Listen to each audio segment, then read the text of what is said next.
So there's a woman who gets thrown face down in the dirt right at the rabbi's feet. And a minute ago, she would have been so carefree and alive, smiling, hurrying from her house to his, the way she must have always done in the early afternoon when the kids were off at school and her husband is at work and she could be with him.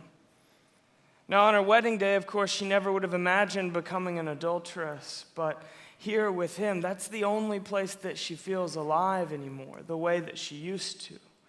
Only today, the priest walks in on them, interrupts them right there in the moment, picks her up right out of his bed and walks her with a fistful of her hair in his hand through the town square right to the temple where the rabbi was teaching, and she throws her face first down in the dirt right at his feet. The law says to stone her, death penalty. You going to disagree with Moses? Now, this was the perfect trap. I mean, the priest is wedging Jesus right in between the people and the law. So she's lying there, wrapped in nothing but a sheet, with her cheek pressed against the dirt. The carefree thrill of a few minutes ago has been replaced by a heavy blanket of shame as the questions played through her head. How long have they known? And who else knows? And who's going to pick up the kids? And will they bring them here? Show me to them like this as some kind of warning? And what does it feel like when they actually stone you? Jesus doesn't say anything to the priest's question. Frustratingly, he just stoops down and begins to draw in the dirt. I imagine close enough to her ear that she could hear the trace of his finger through the sand.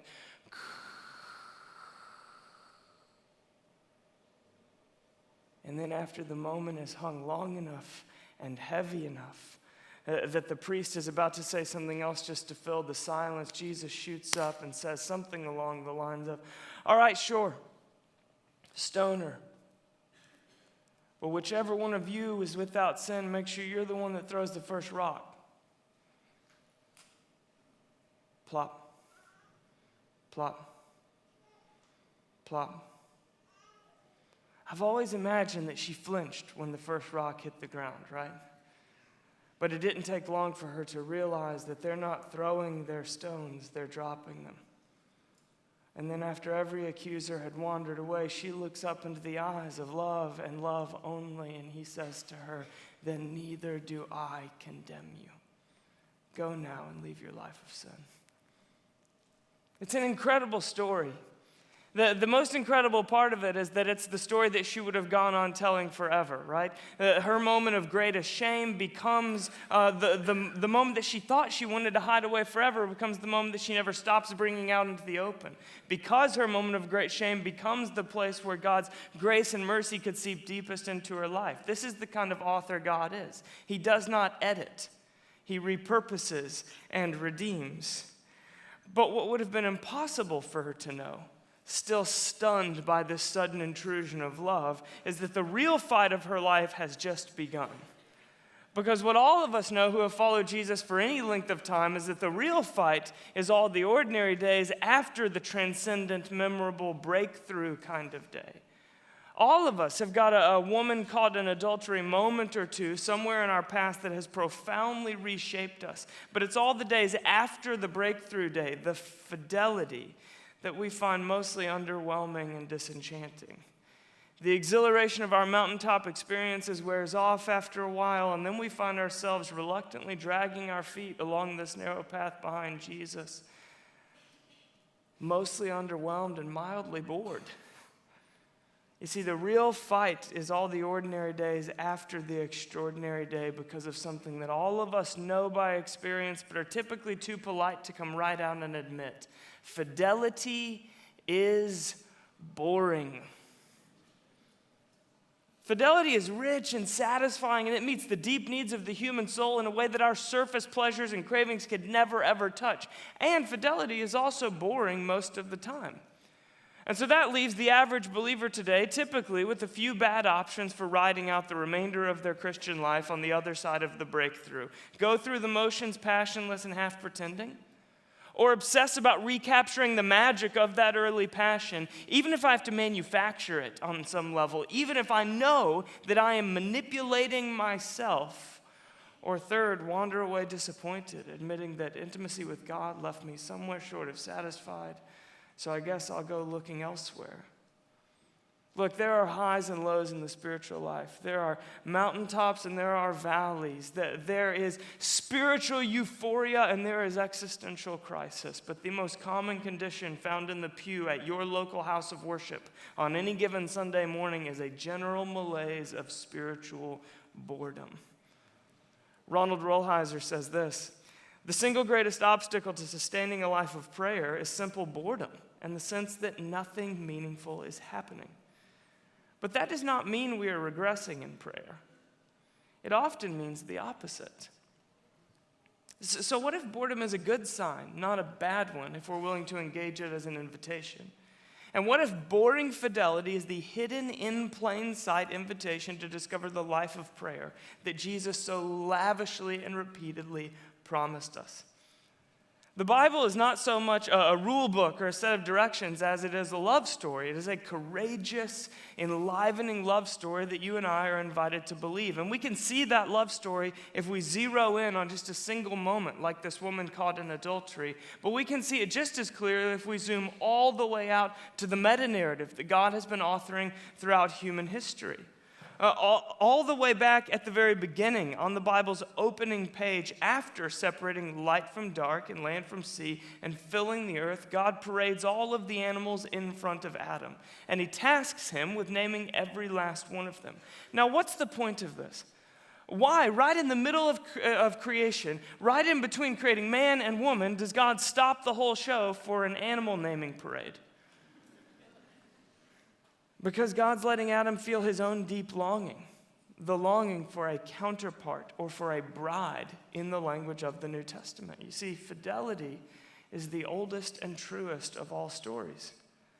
And after God has let Adam feel this longing for companionship unmet anywhere else in all of present creation, then he creates woman out of man, bone of my bones and flesh of my flesh. It is a counterpart, a bride. But of course, fidelity is boring. And so it doesn't take long for that climactic moment of poetry to become the slog of ordinary days, and Adam chooses a lesser love, ripping a seam right through the whole story, destroying intimacy. Suddenly there's broken intimacy with God and broken intimacy with one another. God's recreation plan is then just essentially a re-up on his original creation intent. He starts the redemption of the whole human race with one couple in love, Abram and Sarai. And God makes a covenant with them. I love you, and I will love you no matter what. I am not striking a deal or drawing up a contract here with terms and conditions. I'm making a covenant. I'm making a promise. All I ask is that you accept it, that you take my love. But again, fidelity is boring. And so even a covenant that strong is wandered from in the slog of ordinary days, leading to descriptions of Israel as an unfaithful wife all throughout the Old Testament. To fully redeem the intimacy that was then lost in infidelity, God places his being in the womb of a fallen woman. God becomes bone of my bones and flesh of my flesh. This is the author flipping back to page 1 to redeem a story that's run far off plot. And then in the Last Supper, the imagery used when Jesus slides a wine glass across the table to his disciples, symbolizing the sharing of his life with them, it's identical to the way that a marriage proposal was given in first century Israel. They didn't drop to a knee with a ring the way that we commonly do today. Instead, a potential groom would slide a wedding glass across the table to a potential bride. If she drinks, she says yes. If she doesn't drink, she says no. That's how it went down. Jesus, on the final night of his life, the final time he sat around a table with his followers, slides a wine glass across the table and says, drink. It's a proposal. I tell you, I will not drink of the fruit of this vine from now on until the day when I drink it with you new in my Father's kingdom. That's what he says at the end of the meal. It's a tell, a wink to the scene coming at the end of the story, the one Jesus is anticipating following this great proposal. Revelation 19, the very end of our Bibles. Let us rejoice and be glad and give him glory, for the wedding of the Lamb has come and his bride has made herself ready. The end of the biblical story is not a catastrophic apocalypse. It is a wedding reception. The bridegroom to live forever with his bride. And so here is the mission of Jesus. The wound that has been opened up by infidelity is mended by fidelity, by a love that will never give up. As the Father has loved me, so I have loved you. Now remain in my love, says Jesus. Remain. Fidelity. But how do we remain in that love? I mean, how do we make a love this complete, more than just an occasional reflection, but the reality that my thought patterns run in cooperation with, and the emotional floor that I feel from, and the setting in front of which the events of my life play out in front of? How do I go from tasting huckleberries randomly on occasion in the wild to feeding myself on a diet of huckleberries day in and day out? How do we keep on choosing Jesus on all of the ordinary days after the breakthrough? Prayer. Prayer is about love. St. Augustine said, true whole prayer is nothing but love. Much more recently, Johannes Hartl, who operates a house of prayer in Augsburg, Germany, wrote, if you can't love, you can't pray either. Praying is loving, and learning to pray means learning to love. So a life of prayer starts with love, is sustained by love, and it ends in love. It's wading deeper and deeper into this love that we remain within. And love between people, it comes easy at first and at last, right? Love comes easy in the early days of romance, when you're touchy and talkative and smitten and infatuated with one another. And love seems effortless for that old couple that has matured that early love into something like grapes get matured into a fine wine. Love is like breathing for that elderly couple hand in hand who have been woven into effortless union. But all the love between those two extremes, all those years when love has to be cultivated, when you're building a career and raising kids and establishing a life and making plans and falling apart and piecing it back together, those are the long years when love has to be worked at and fought for. Those are the years when that early infatuation gets matured into that effortless union. And those are the years when love is won and lost. And like love, prayer comes easy at first and at last. It seems as natural as breathing for sinners and for saints, for those who are first encountering his love in incredible breakthroughs, and for those who have matured that encounter into something like a fine vintage over years of walking with him. But all the years in between, those years when we choose prayer and in a variety of different circumstances and disappointments and ups and downs, those are the years when love is won and lost. When that early infatuation is matured into this kind of effortless union. Teach us to pray. The disciples said that to Jesus once, and when they asked him that, they were asking him a loaded question. Because watching Jesus pray, I imagine at least, was a lot like watching the closing scene from the movie The Notebook. You know the one I'm talking about?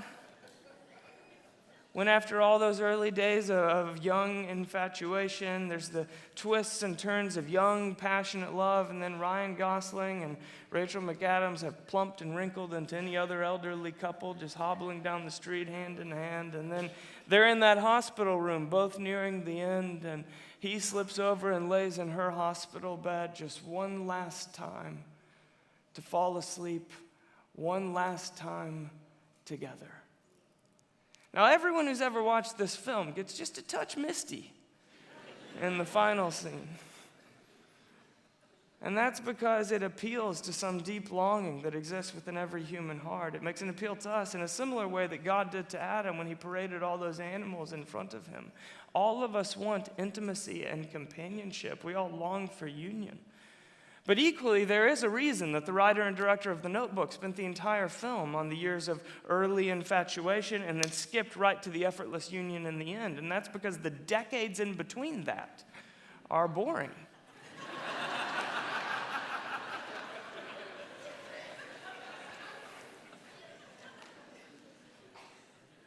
When you see the fruit of fidelity, though, in the final scene, every last person watching the film says, "That's better than anything I've got.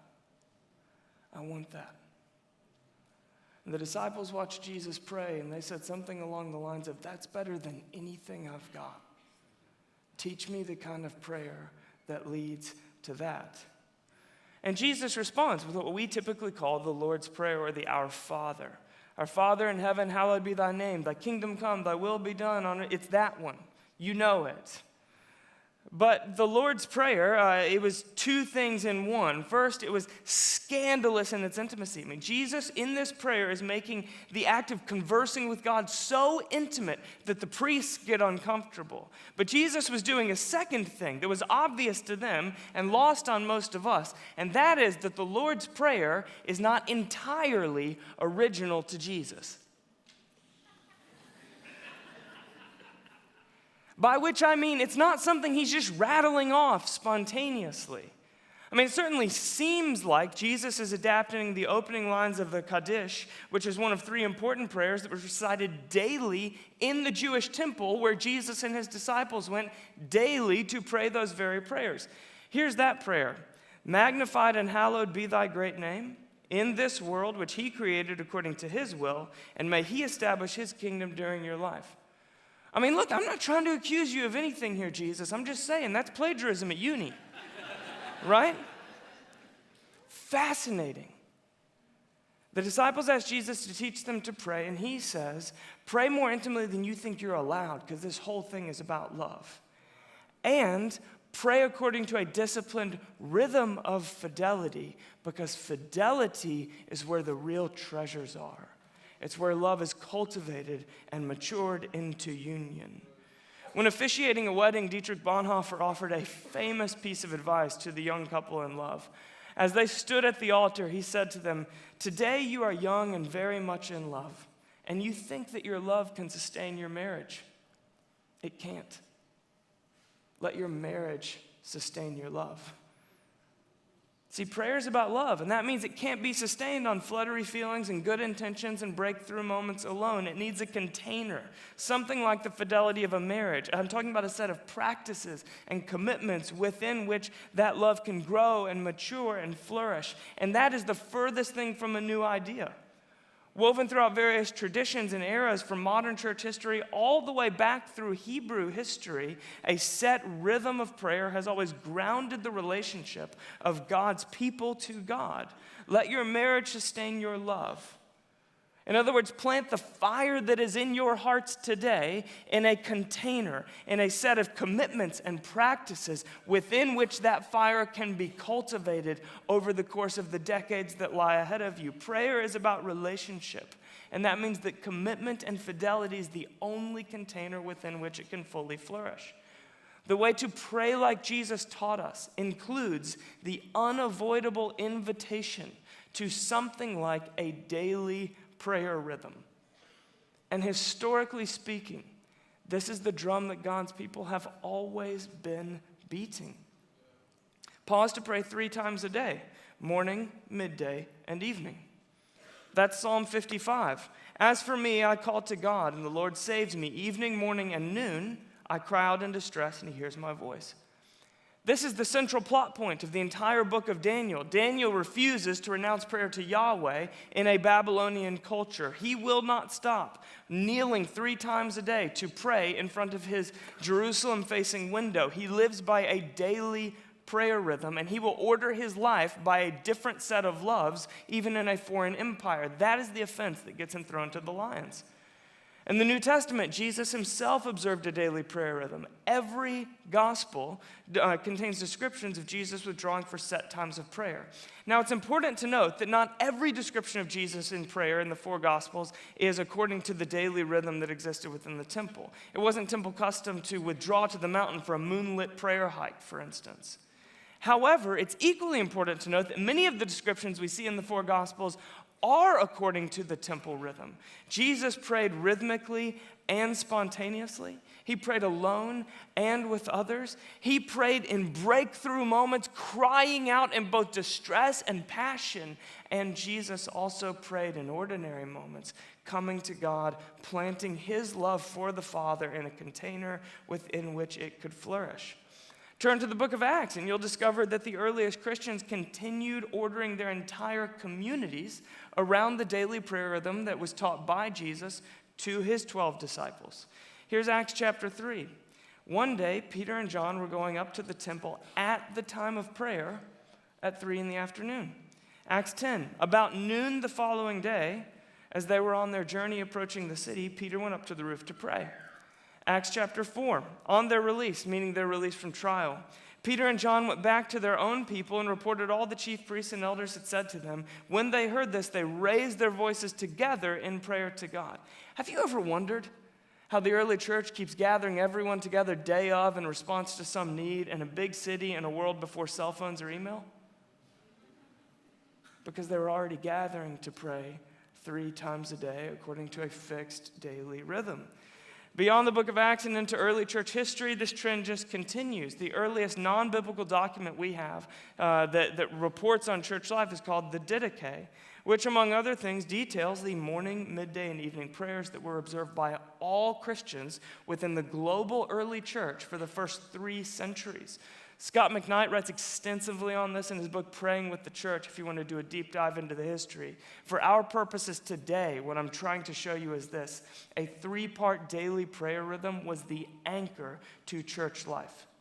And the gift of fidelity was both a gift of indwelling love and of outpouring power.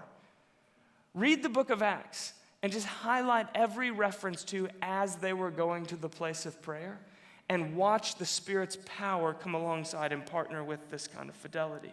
Let me just take you back to the very places that we've already looked in Acts. In Acts 3, Peter and John exercised the first miraculous healing since the resurrection on their way to midday prayer. In Acts 10, Peter received a vision that the gospel was not just for the nation of Israel, but for all nations while observing his midday prayers. The foundations of the temple shook in Acts chapter 4 in response to the church's ordinary prayer gathering. So for those who are keeping score at home, the early church had a higher commitment to fidelity than we commonly do today, and the early church had a higher concentration of the Spirit's power than we commonly do today. Might there be a connection between the two? A committed daily prayer rhythm and a life of passionate, effective, powerful prayer go hand in hand. Here's what I'm getting at. My suspicion is that when the Apostle Paul says, pray without ceasing, he has in mind both a state of constant internal being and a committed, outward, practiced daily rhythm. He meant commit yourselves to fidelity, something like a daily prayer rhythm. And as you do, love and power will bloom together from within you like a wild, adventurous, rebellious sort of fidelity. So I'm advocating that we recover one of the church's most historic practices, which has been tragically forgotten in our time, a daily prayer rhythm of morning, midday, and evening prayer. And that has absolutely everything to do with love and absolutely nothing to do with legalism. When Jesus rolled out of the bed and went before sunrise to pray alone by himself, it wasn't a spiritual scorecard that he was trying to keep spotless that was driving him there. Jesus doesn't call us to live a disciplined, more rote, ritualistic prayer life. It was love that was driving him there. All of Jesus' discipline emerged from a place of love and a desire to deepen that love. A daily prayer rhythm is about planting love within a container where it can flourish. This is Philippi Park in Tampa, Florida. This is a photo that was taken for the newspaper there in the 1970s. My wife tracked down this photo, had it framed, and gave it to me for our 10-year anniversary. And of all the gifts that I have ever received, this is undoubtedly my favorite one. It hangs right next to my bedside. And the reason for that is because after a move across the states to Florida in high school, this is the place that I found myself walking and talking wide-eyed with Jesus. That waterfront park, it has happened to be situated midway from where I went to school and the home that my family lived in. And so regularly, multiple times a week, I would just stop there on my way home from school in the afternoon, and I would walk the shaded paths of that park in unhurried, uninterrupted conversation with God. Now, I've got stories of prayer walking with a mission. I know the intercessory prayer of fire and power. I know the powerful prayer of more than I can ask or imagine. I know the prophetic kind of prayer that starts with I don't know kind of risk and ends in oh my word kind of wonder. And I also know the prayer of fidelity and love. And on those afternoons in Philippi Park, I did not want anything from God. I had no plans that I was hoping he would sponsor. There was no motive, no agenda, no list, only love. I wanted to be with Jesus. So I walked and talked and listened. And a couple decades removed, I now suspect that those afternoons were God's favorites. Because on those weekday afternoons, it wasn't about changing the world, and it wasn't about getting God to do what I thought God should be doing, and it wasn't even about my own issues or needs. There was no function. There was only love. And mature love definitely does include planning together an intentional conversation and being purposeful and empowerment, but mature love also includes waste. We waste time with those we love. And mature lives of prayer take Jesus seriously on all of his promises of power, but mature lives of prayer also waste time in his company. Henry Nouwen said, prayer does not mean much when we undertake it only as an attempt to influence God or as a search for a spiritual fallout shelter or as an offering for comfort in stress-filled times. Prayer is the act by which we divest ourselves of all false belongings and become free to belong to God and God alone.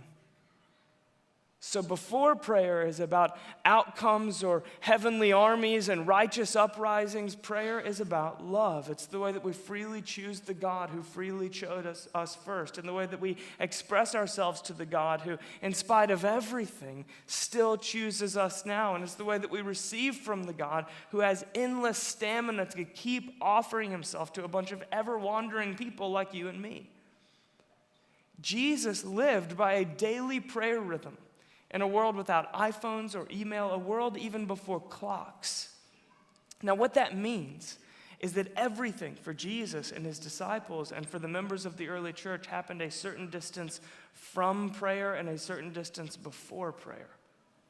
It was communion with Jesus that for them marked the passage of time and ordered their days.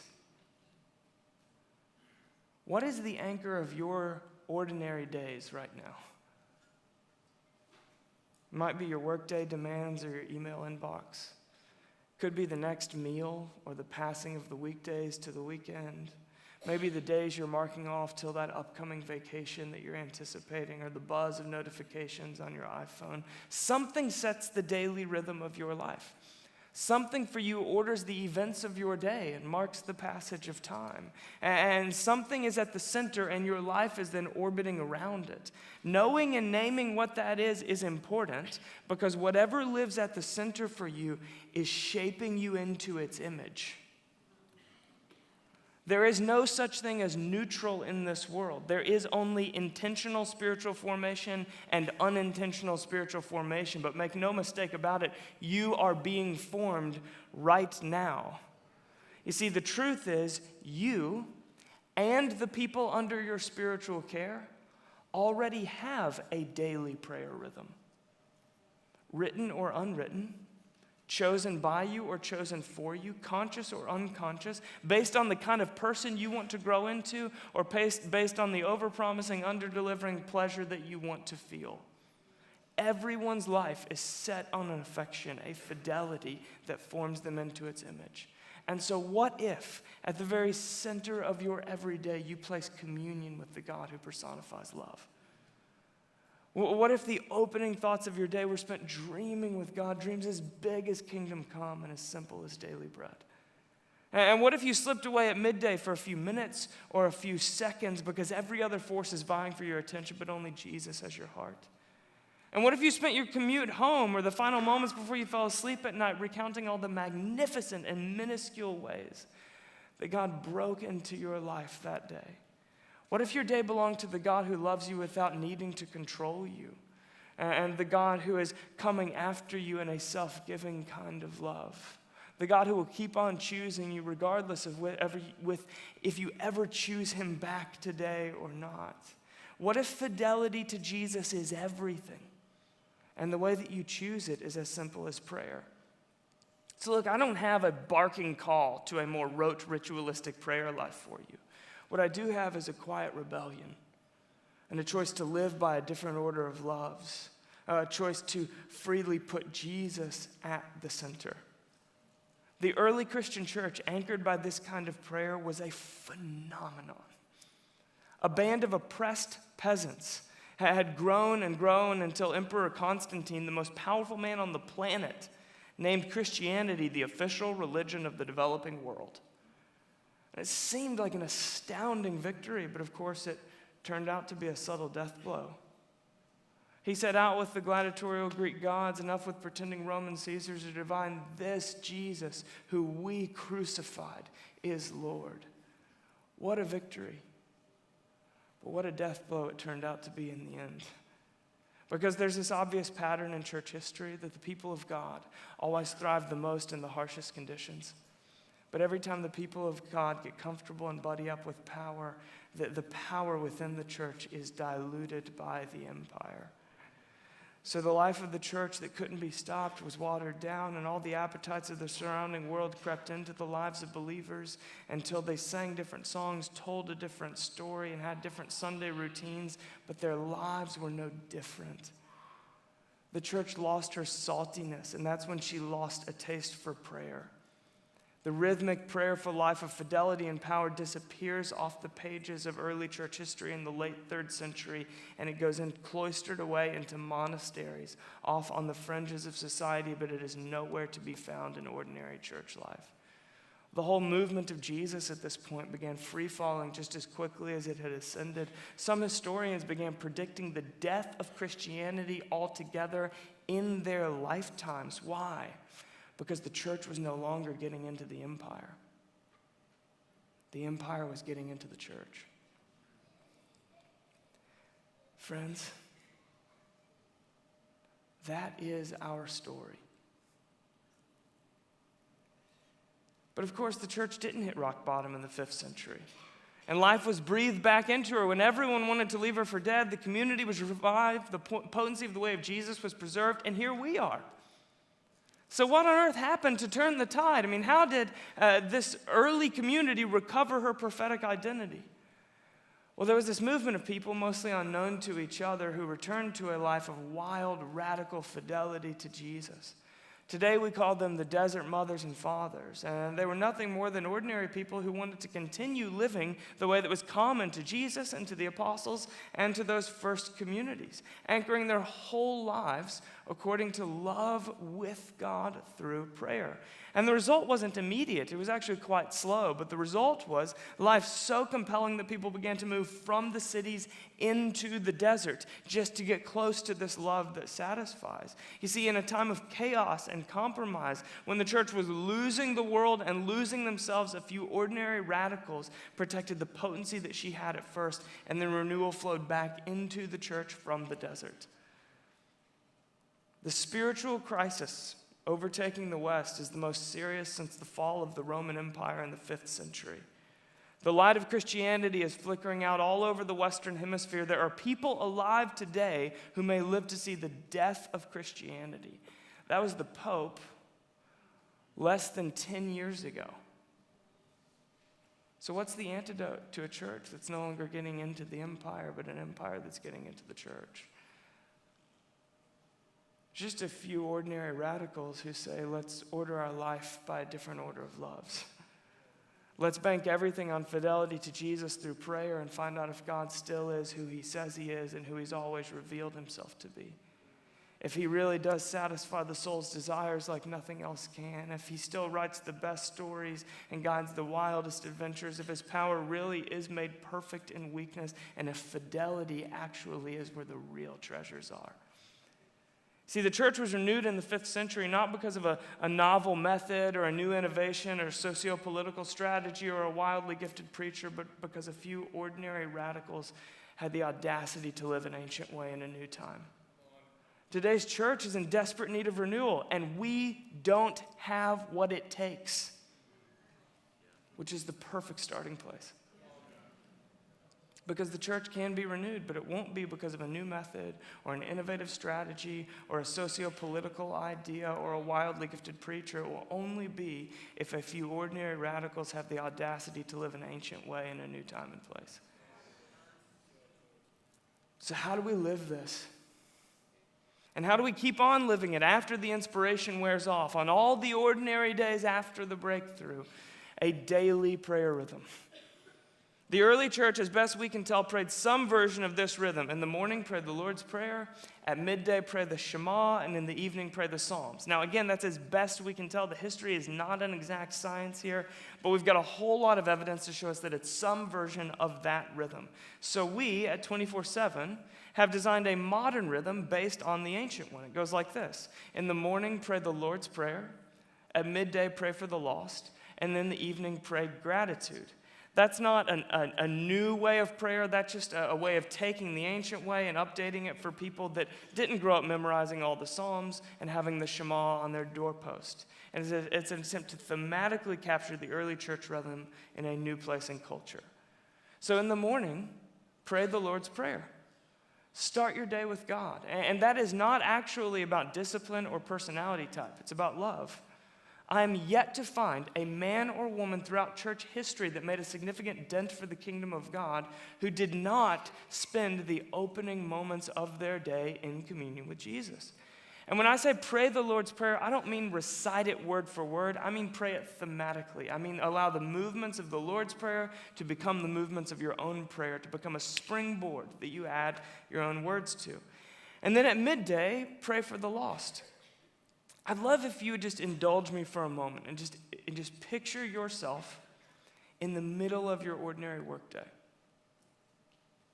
Now, regardless for you whether that means sitting at a desk or teaching in a classroom or caring for patients or raising children, just try to see yourself there at the midpoint of your day.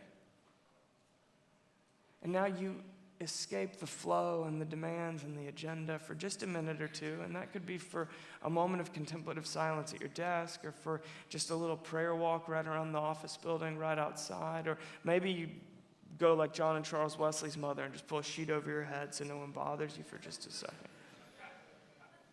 You're escaping because you know a secret.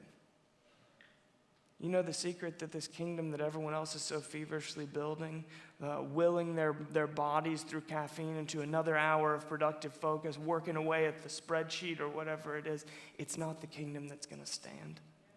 It's not the one that's going to last forever. So you escape because you know that secret, but you also escape because you have to. You have to, or you'll forget that secret. And you'll begin to believe the subtle deception that you are the sum total of your doing and producing. That the kingdom that you spend your day building through your agenda is the everlasting kingdom. How would you live differently if right at the midpoint of your day you stopped for 60 seconds to say, Jesus,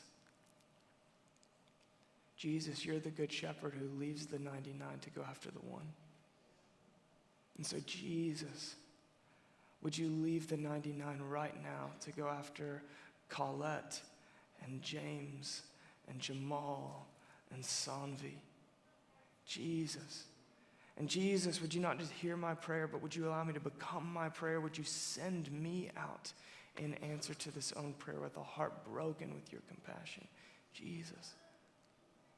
How might that kind of rhythm reform you over the course of days or weeks or months? How might it change who you are and how you see as you go into that ordinary Tuesday afternoon? And how might it change the stories that play out around your life on your ordinary Tuesday afternoons over the course of time? And then in the evening, pray gratitude.